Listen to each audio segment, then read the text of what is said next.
There are just so many aspects to creating a software program that number one works, number two is easy to use, and number three is something that people enjoy using. And that just really can't be done without a collaborative team of very specialized individuals.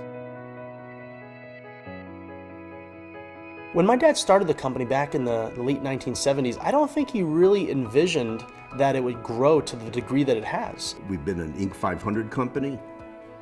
The company at one point was 100 fastest growing privately owned companies in the state of Florida. Numerous competitive awards that we've received related to the growth of our company. We have over 60 employees, and it's really a family. We're a close-knit group.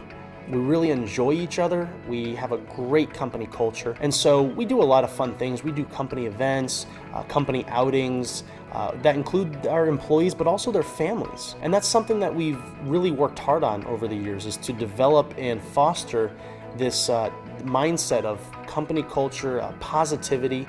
We've really worked hard to make it something that everybody enjoys coming to work. It's not like, oh gosh, it's Monday. It's like, okay, great, another week. Let's get started. This is gonna be fun. Everybody there really wants to help the customer succeed because they know that the customer's success ensures our success. We don't cut corners. We don't do things just for a short-term gain. We're not just here to sell software and make a quick buck. We're here to transform people's lives and continue to do that for decades and generations to come.